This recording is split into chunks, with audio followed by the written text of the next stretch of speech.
Retour sur le plateau de Direct Marché et place maintenant au Market Movers. On retrouve Mathieu Driol, analyste senior chez Day by Day. Bonjour Mathieu. Bonjour Anne-Laure.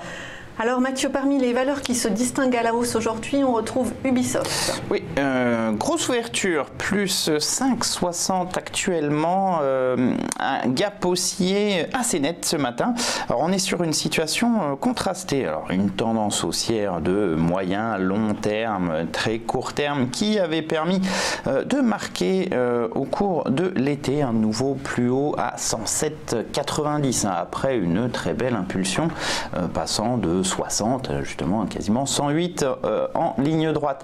Sauf que depuis qu'on a fait ce sommet, eh bien on a une tentative de retournement. Alors ça n'est qu'une tentative, pourquoi? Parce que justement ce gap haussier vient la contrarier, cette tentative de figure de retournement en épaule, tête et puis une deuxième épaule. On avait cassé il y a 3 jours de cela, la ligne de coup, le niveau majeur à 88,50, niveau qui n'a pas provoqué d'accélération baissière, bien au contraire, vous voyez, on tente de déclencher la figure et elle est contrée. Alors, tant qu'on va être bloqué par ces deux bornes, c'est-à-dire tant qu'on n'a pas refranchi le sommet de l'épaule à 96,54, ça peut rester mitigé, d'autant plus si on a un gap avec une bougie noire, c'est pas du tout ce à quoi on peut s'attendre après un gap. Après un gap, on a besoin de force d'acheteur, c'est-à-dire une bougie blanche, pas quelque chose de noir.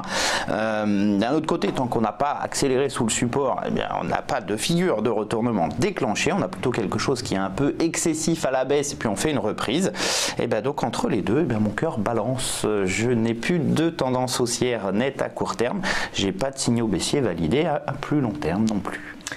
Parmi les hausses également, GTT. Oui.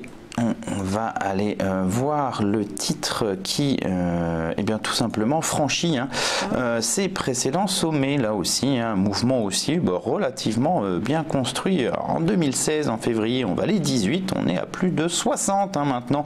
Un mouvement qui ne se démonte pas avec notamment cette très belle bougie d'accélération au cours de l'été, franchissant 53,84. Ça rêvé ce parcours boursier. Ouais, c'est plutôt intéressant, plus 4,23 à l'heure actuelle, nouveau gap qui fait écho à celui de juillet, au-delà des précédents sommets. Prochaine résistance 64,44, 71,01. En tout cas, tant que ce gap reste ouvert, a priori, aucun signe de retournement ou de pause dans cette impulsion, même comme on vient de sortir par le haut d'une consolidation, on devrait poursuivre la hausse. Alors également en hausse, Iliad qui a remporté hier une fréquence 5G en Italie. Ça plaît, a priori, plus 3,19. Alors le titre est quand même contrasté, puisqu'on a eu une très nette dynamique baissière depuis début janvier, une succession de creux et de sommets descendants renforcés par plusieurs gaps et des sorties de figures jusqu'à a priori réaliser cette zone d'excès avec des indicateurs qui sont déjà très survendus, voire même en divergence pour les plus courts de type RSI. Alors, cette divergence s'exprime dans le rebond depuis 2-3 jours. Sauf que pour l'instant, ce rebond, malgré son amplitude en termes de points, n'a pas franchi grand-chose. Ça, c'est le côté un peu néfaste. On serait, pour l'instant, possiblement juste dans une simple reprise technique au sein d'une dynamique baissière. Qu'est-ce qui se passe quand c'est comme ça?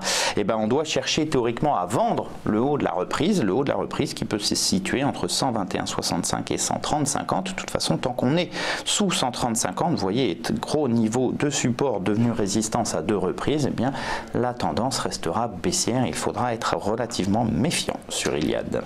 Alors une valeur en baisse ce matin, Arcelor. Il faut dire que Arcelor a annoncé qu'il relevait son offre sur le sidérurgiste indien Essar Steel India à 5 milliards d'euros, mais ce sidérurgiste est en dépôt de bilan. Donc je pense que le marché a du mal un peu à saisir l'opération. Pourquoi payer très cher quelque chose qui est en dépôt? Après, ça peut éviter la concurrence.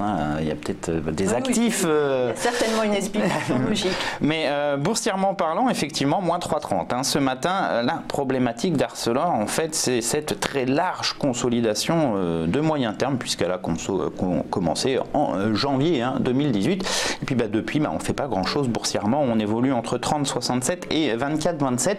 L'écart n'est pas très important de plus. Sauf que on revient encore une fois travailler la borne basse de cet intervalle, alors que théoriquement on aurait dû aller chercher la borne haute. Vous voyez, quand on teste le haut, après on va en bas, on teste le haut, on va en bas, et puis on n'est pas allé en haut. Ça, c'est pas très bon signe. Comme on revient remettre encore une fois la pression sur le support et que pour l'instant la réaction est quand même des plus faibles, le risque ici, c'est de sortir par le bas de cet intervalle. Et si on sort par le bas de cet intervalle, c'est tout ce mouvement depuis 2016 que l'on remettrait en cause, avec un retournement plutôt arrondi, en fait une zone de distribution. Ça stoppe les dynamiques de façon assez nette dans le temps. C'est pas forcément très violent, par contre les espoirs de hausse deviennent déçus. Le risque ici, ça serait de retourner sur la taille, de projeter la taille en fait de la consolidation au point de sortie. Vous voyez, ça nous envoie possiblement sur 17,73. Alors c'est une vision assez pessimiste, mais très moyen long terme. Pour le coup, c'est pas demain. Et puis d'ailleurs, tout est conditionné déjà à la rupture en clôture de 24,27. C'est donc un niveau à surveiller. Merci Mathieu Driol, analyste senior chez Day by Day.